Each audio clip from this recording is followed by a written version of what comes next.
sure. That's hard. Back to real quick, 2014, your brother was convicted.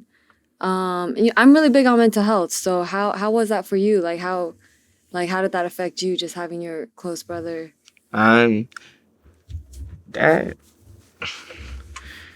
you know what it is, like, like, so much people go to jail, and even I went to jail, so I was just waiting for him to come home, and life goes on, like, life don't stop for no one. It doesn't matter who it is, and you just gotta keep shit going. But it's just that guidance from the phone, like, it's enough. Like, for me, all I need is information. I don't need nobody to drive me somewhere. I don't need nobody to bring me somewhere or take me somewhere. All I need is somebody to tell me what's the right thing, and I'll go do the right thing myself. So I'll talk to him a lot while he was incarcerated, and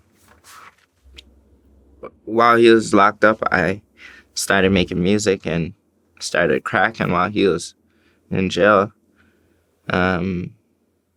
But he was teaching me a lot of the business side of it, like the Spotify's, the Apple Music, like how to get on them. How did he know? He was just had time, and Oh, okay. Like, we're always just advanced people. Like, my brother's an advanced person. Like, we're on YouTube from when YouTube started. You know what I mean? Yeah. So if he knew how to upload a video on YouTube, I'm pretty sure he could find out how to upload on Spotify and Apple Music. But how he really found out, there was another rapper that went to jail. His name's Cousin Charlie, and my brother is talking to him, like, because I was his friend from, like, Fresh Kids days, the same thing, like, oh, wow. Back in the day. But then now they're in the same jail with each other. You feel me? He ended up saying, he's asking him a bunch of questions. So you get paid this much for how much streams and Apple Music and how you get on, and then, you feel me? So he was like, then he's calling me and saying, fam, this is what we have to do. We have to get our music on Apple Music and Spotify and to the distributors. Like, we can't just be on some YouTube shit. And I started making money off of it, and I kept dropping. How much you making? When I was kind of out there, like, I was getting a couple grand off them songs. Like, first I seen a track for like 800 or something, then it went to like 1,500. Was it DistroKid? Tunecore. Tunecore, okay. Then it was like 1,500. Then it started going to like 5 grand, 9 grand. Damn, all independent? Yeah, independent. And then it started going to like, kept going until a point I was making like 40, 50 grand a month. Independently? Yeah. I was making like 40, 50 grand a month off all them songs and stuff. And I started taking that money and paying my lawyer with it. I ended up going around the whole world. I was in Europe for a year. So off my Tunecore, I just use my Tunecore and just go buy Nando's, buy everything. Ubers, I was just using my Tunecore for all my rides. I didn't even have a rental. I just called an Uber. The money just kept coming in to a point, like, I was just using it for anything for my career. Like, if it meant towards my career, I was spending that money. Like, you feel me? PayPal was hitting every day. Like, did that nudge you to move away from the streets when you were making money off of music? Yeah, for sure. Because I'll just go make a song and then put it out and make so much money off of it. It's like I was selling. It was like I was Pablo in music. It's like selling drugs. Like, my song is like, the more people buy it, the more money I make. So it was like, I felt like, I put out my music and I'll just wait a couple weeks. And I wait like 2 months, actually, and all that money comes in, Yeah.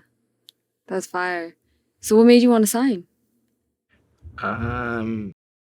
Just, so what I want to do, I want to be like a global artist, There's pros and cons being independent and being signed. So, like, pros and cons of being independent. The pros, you get all the money for yourself, you know? Fact. You know what I mean? And that money lives on for 10, 20 years.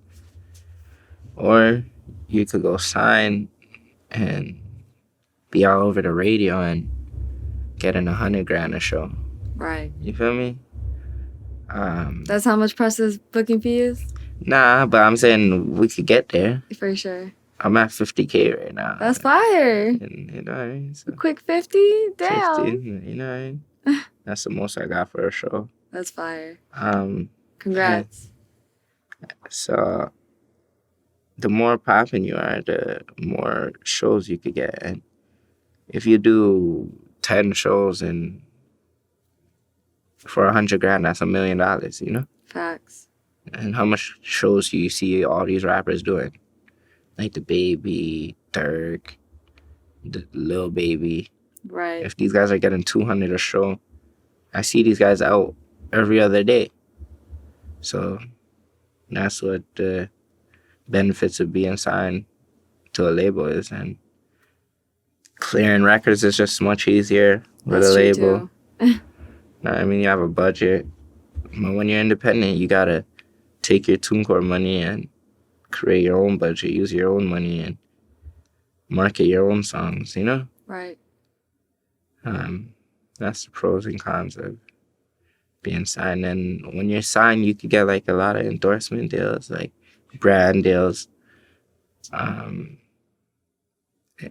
lot of companies want to do business with like more with like a corporate level, like, oh, yo, you signed to RCA, oh, this should be easy, like in and out, you know?